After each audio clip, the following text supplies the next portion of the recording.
start the talk. So here you can see that I'm kind of adding open source software in the title. So because a lot of times we talk about security, and then I think people don't really put emphasis on open source software, which a lot of us use it like every day at work and for our own project and stuff. So it's quite important. So I'm going to talk about the most common open source security risk and things that you should care about if you're using open source software or you are actually maintaining or developing or contributing to open source software. We have to be careful. We have to avoid those mistakes that maybe we have made in the past. I have made some of them in the past, so I hope that you can learn from me and not made the same mistake. So I'm Cheuk, and here are my contact information. So if you have more questions, if you're interested to talk more about security, feel free to contact me. I'm happy to talk with you. So let me. Okay, so yeah, this is me in cartoon form. And I love open source. I am an open source contributor for years. Contribute to different projects, mainly in Python, but also I'm interested in contribute to different community, not just in Python. Usually I kind of help in a community space, help organize events. So that's part of my job, being a developer advocate or developer relations. I'm trying to build community for the open source ecosystem. Right now, I am the Python Software Foundation Director and Fellow, and I'm working as a community manager at OpenSSF, which is a very cool thing that I'll tell you later in the talk. So um, I don't know how many of you have heard of the OWASP top 10. So OWASP is actually, they have released these like top 10 vulnerability every year about, especially about web applications, about API problems that people usually have, if you're developing a web application, these may be things that could affect you.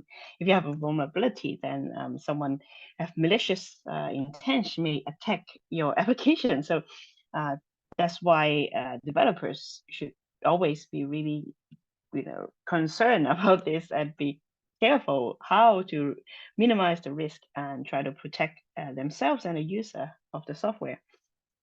But that is OWASP. That's mainly, API and web focused.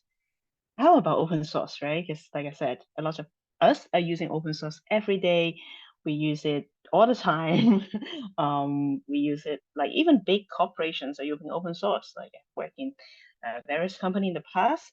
So and now even like the biggest company, Google, Microsoft, Meta, they all like have a lot of open source, using a lot of open source themselves. They invest a lot in open source. So now it's become, if you work in tech, you probably have more or less, have open source in your ecosystem somehow. So we have to all be careful about it. So here are the top 10 risks. So drum roll. Also, this is, so by the way, this is a list that is done by Endor Labs. They are one of the OpenSSF members. They have done this research. So that's why they found this 10 risk. If you want to read about the details, the link is there. I will show you the link to the slide deck at the end. So don't worry if you are like kind of, oh, it's too quick, I can't follow. You have another chance to get the whole slide deck, and I will also share that with maybe share that with Jay, and then like you would have the link later. So first of all, the first number one problem is known vulnerabilities. It's kind of straightforward because all softwares have like certain risk, have some kind of vulnerabilities, but usually the problem is that if it's a known vulnerability, then it means that someone can take advantage and attack your software. Also, a lot of times this vulnerability, once it has been discovered, there's a period of time that you should patch it as quick as you can.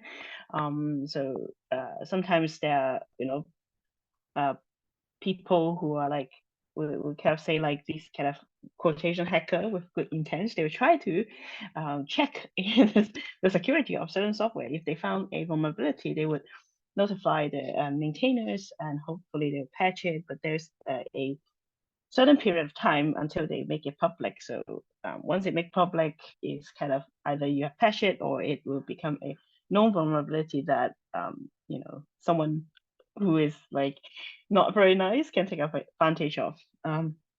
So as a user yourself, how can you protect yourself? So always update, update, and update.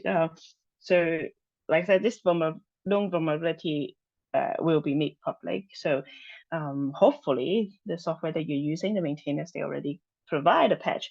So as a user, you have to apply the patch. Right? So if you're not applying the patch, nobody can help you. So by updating, you can always make sure that you're using the latest version which has been patched. Including all the security patches. Also get alerts, sign up for advisories. So you have the knowledge of what has been found, what are the vulnerabilities. Also, don't use software that is not security patch anymore. For example, in Python, 3.7 has reached the end of life certain months ago, and which means that there's no more security patches. So even if you try to stay up to date, it will never get updated anymore. So it's not good. Scan for vulnerability. So there are database out there that will kind of document all the vulnerability, which version has certain vulnerabilities. So you can check whether your update is kind of already past that version has been patched, or whether on the other hand, whether you're using that version that have the vulnerability. So there are various databases out there. For example, if you put your source code on GitHub, you will get the dependable alert. So dependable, they have their own database to scan those. So that's why the dependable can scan your repo whether you're using certain dependencies that have these known vulnerabilities, or you can search your own. There's other database out there, for example, open source vulnerability database (OSS), that you can use the API to check whether you are using a problematic, a vulnerable version of certain dependencies. So the next is compromise of legitimate packages. So this is quite serious. This problem, I've seen that before. I assume that we in the Python space, we have seen this in the past. I've seen actually one more report regarding the compromise of legitimate packages. Usually what happens is that for some packages, if the maintainers are not being careful, or for example, they have there's usually what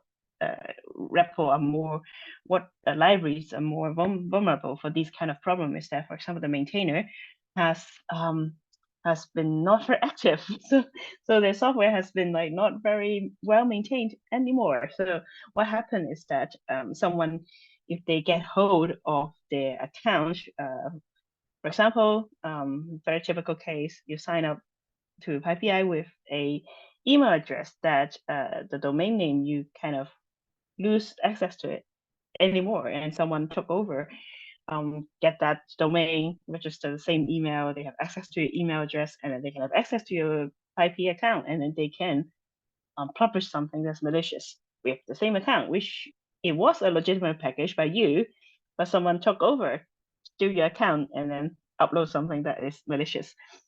So how to combat this is to use 2FA for everything, basically. Don't get people to steal your account. Don't let someone to steal. It's like your identity. Don't let other people steal it. So 2FA is a very good way of making it, putting extra lock to your identity. Passwords are not reliable. We'll always use the strong password, but even if that is the case, that could be other time that problem may occur. Not just for repository, not just for your GitHub. So GitHub now and ask everybody to use 2FA. PyPI also ask everybody to use 2FA.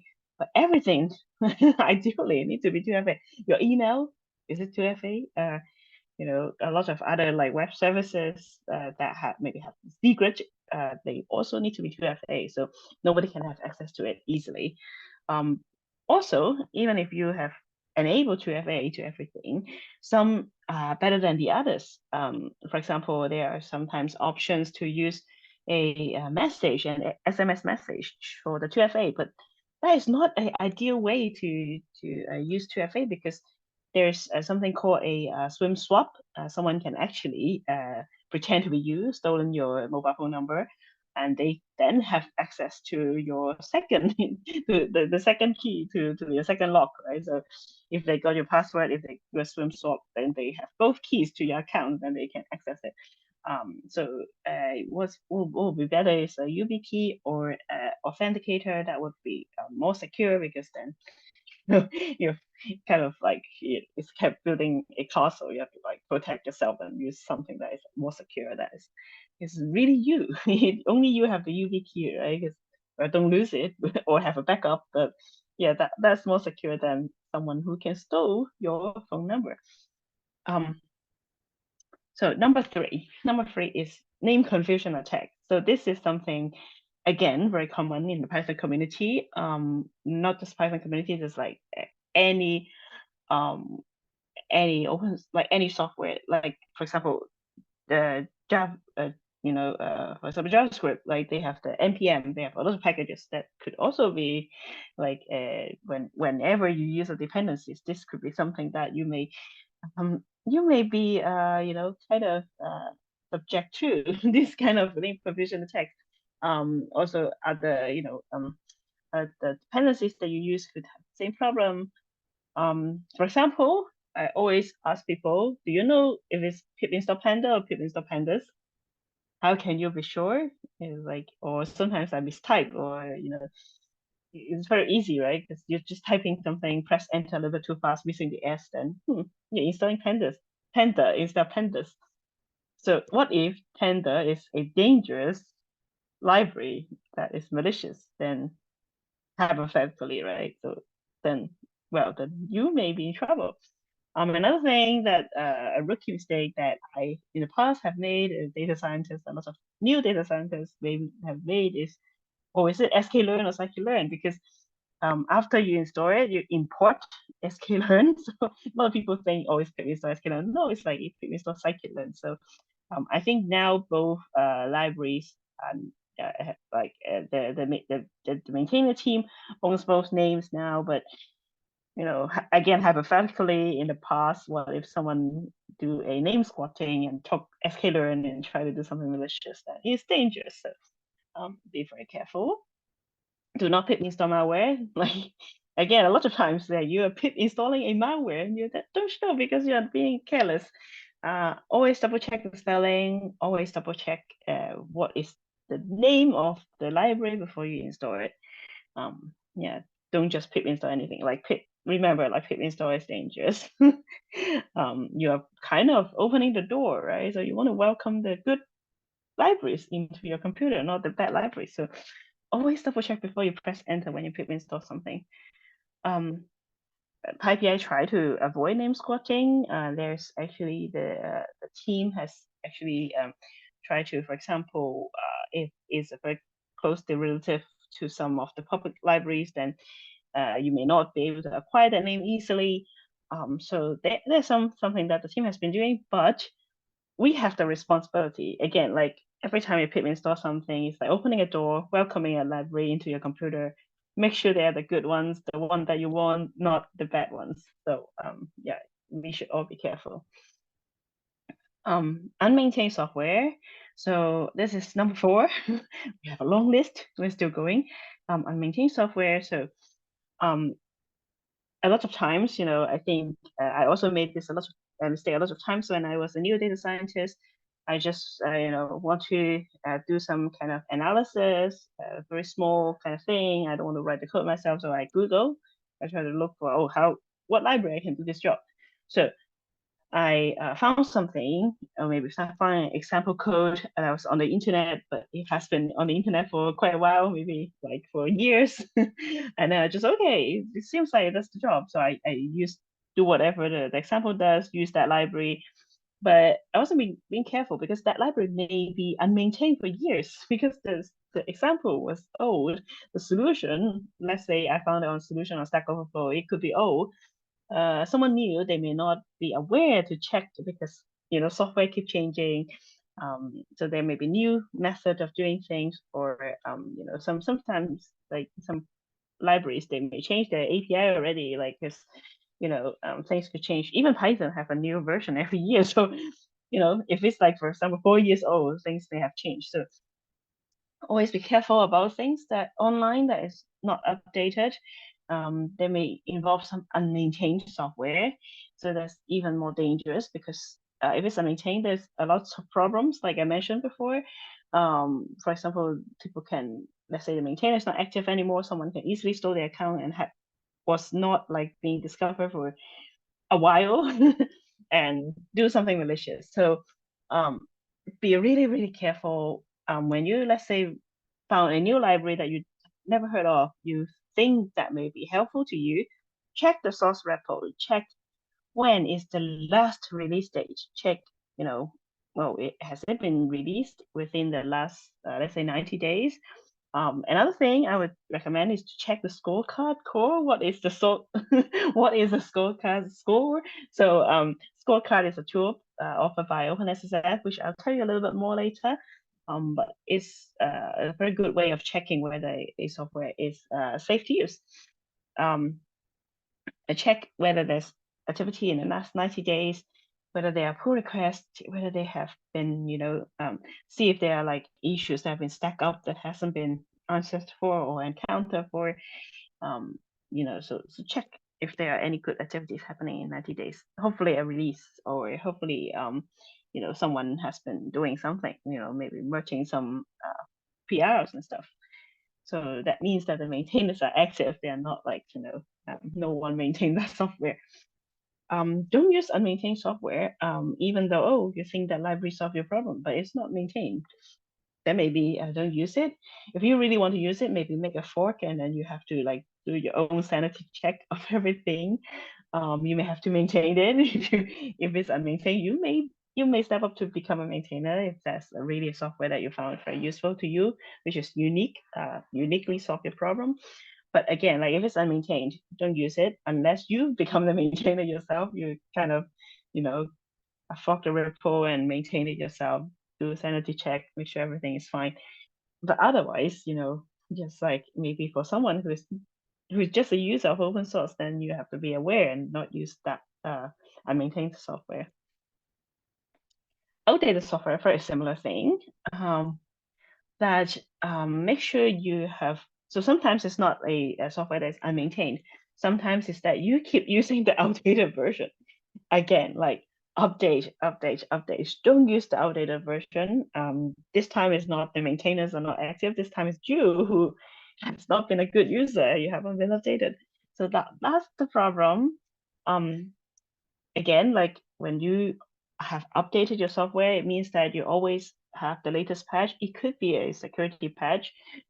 So if it's a very important security patch, if you stay updated, then you know that you will always have that as using the most safe version available. So outdated version, there may be a lot of vulnerabilities that is, known by the public. So that's actually some like, again, you're opening doors to welcoming people to attack you. So be careful. Don't use outdated software. Always make sure you're up to date. Check your dependencies. A lot of times, of course, like, we're not actively using outdated software, but maybe you have pinned your dependencies, you haven't been, auditing them for a while, you keep using the same version for a long time, you haven't been thinking about applying the patch.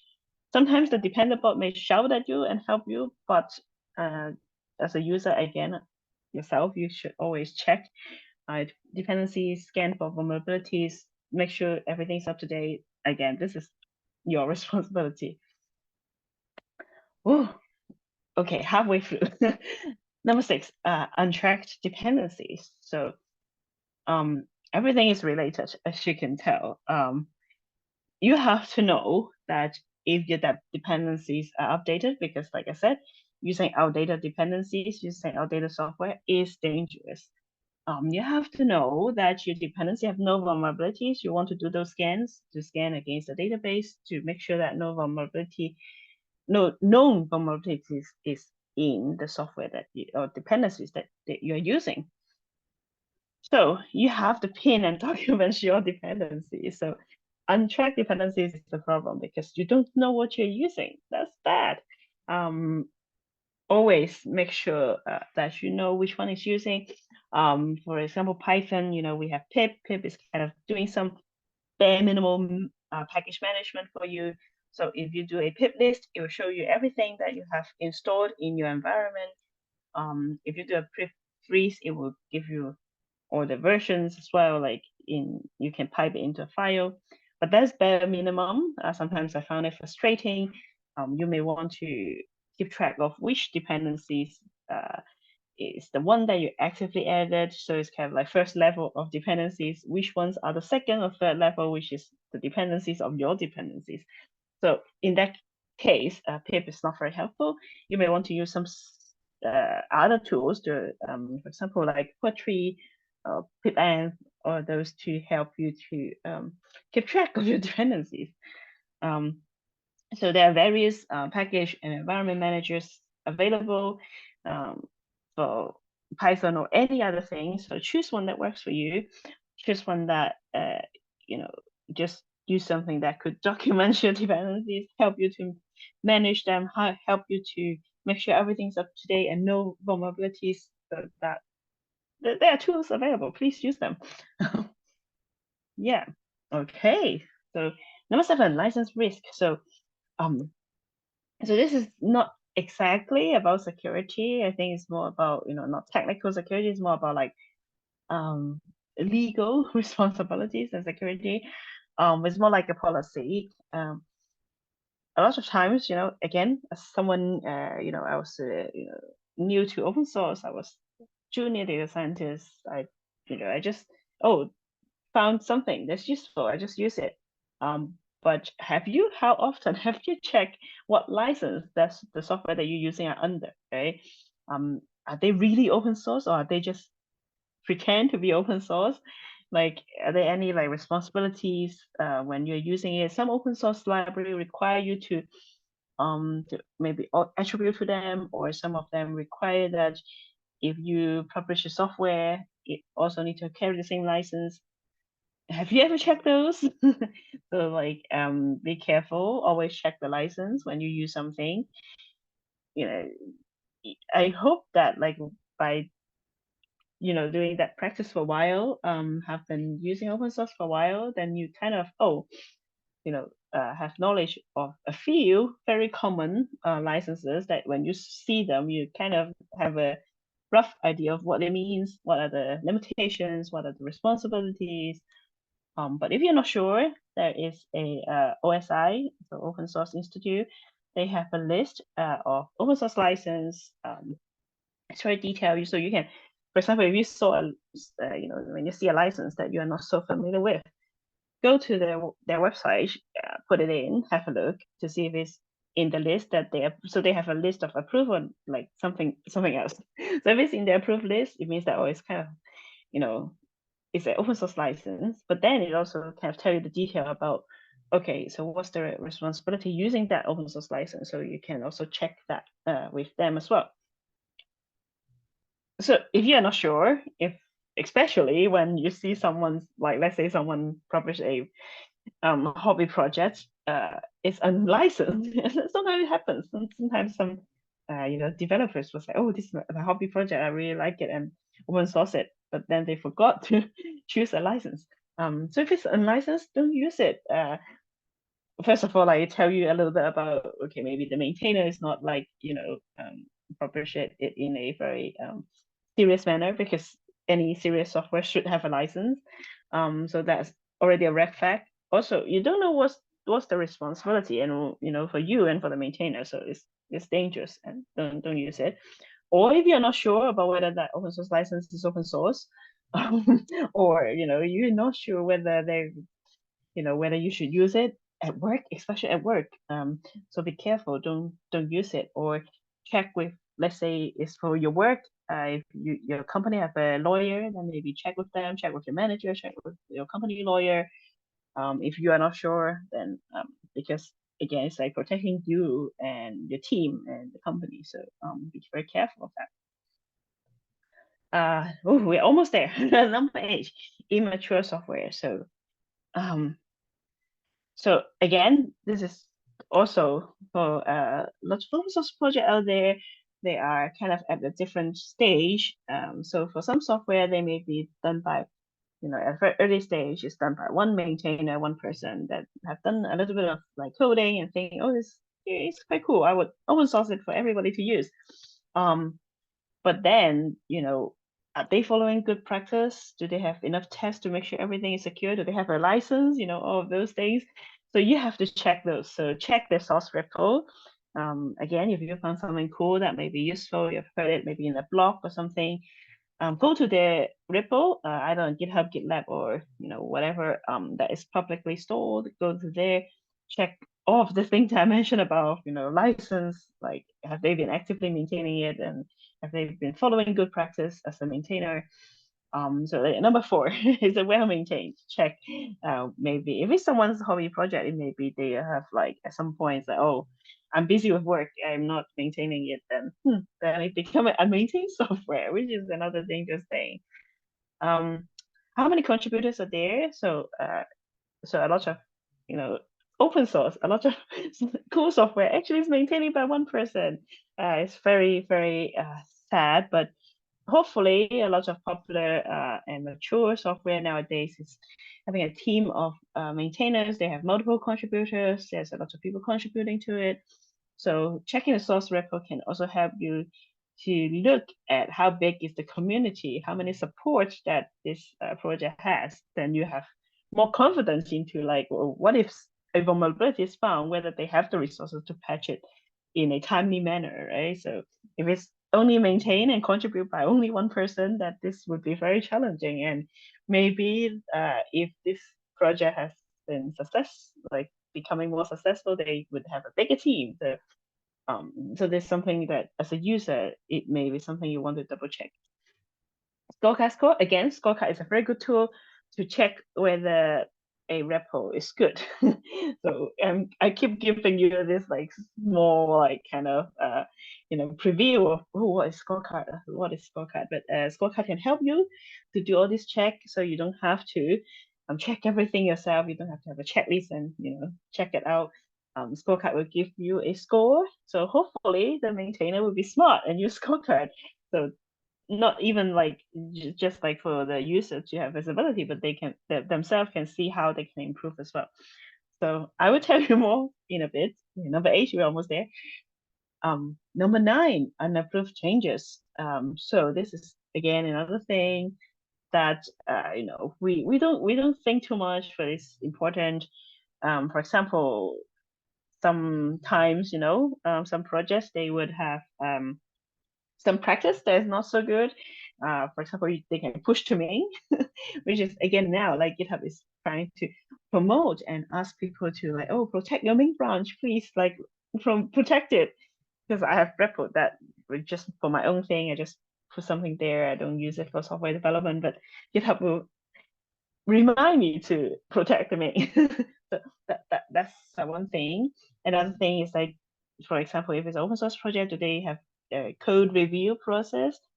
So, for example, they have a team of maintainer. Maybe they would say, oh, all PR need to be reviewed by 2 maintainer team members. So just to make sure that nobody can just push you may or merge very quickly of a PR without being very careful and look into what's going on there. So those 2 things you can check again on GitHub repo. You can see like whether they have protect the main branch, and maybe not so easy as a user to check whether they have protect the main branch, but you can maybe check a little bit of their PR history to see if there have been code reviews, if there have been like people need to get approval before they can merge APL. So these are the things that you want to check.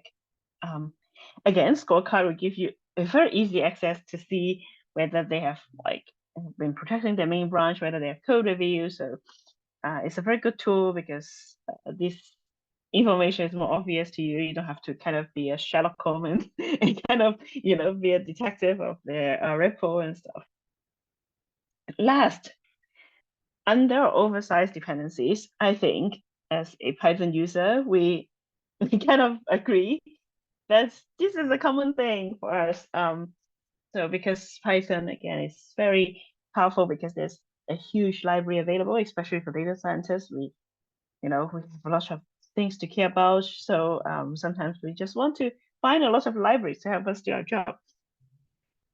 Then you may have a very big dependencies, or you may use some dependencies to try something, and if it doesn't work, you've got to remove it.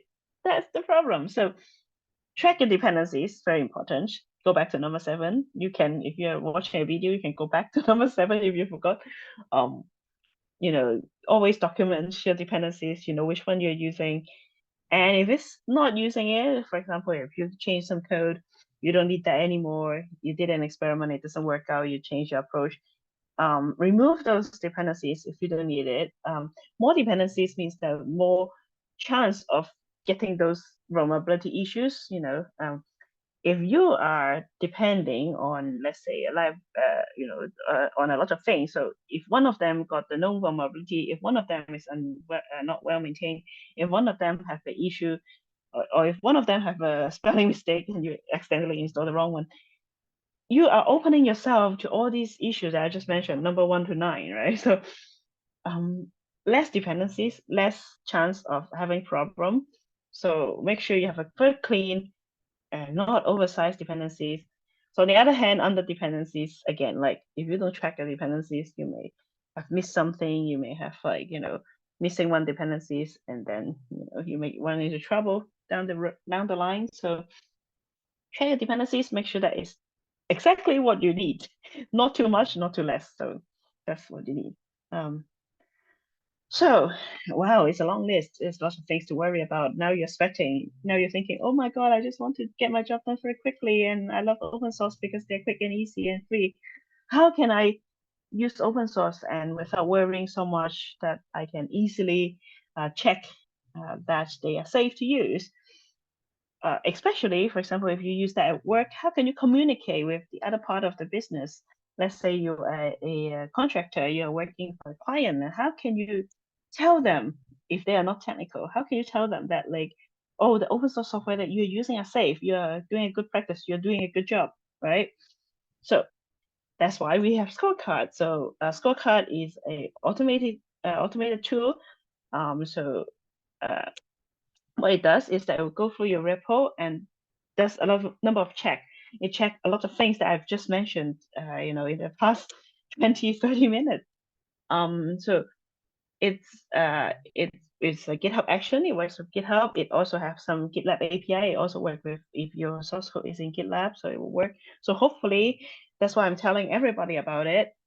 If more maintainers are using it, it's easier for people to understand whether this is a good software to use. So what it does is that it will give a score from 0 to 10 to that repo. We have some famous quotation, famous projects are using it. TensorFlow is one of them. They got a score of 9, which is very good.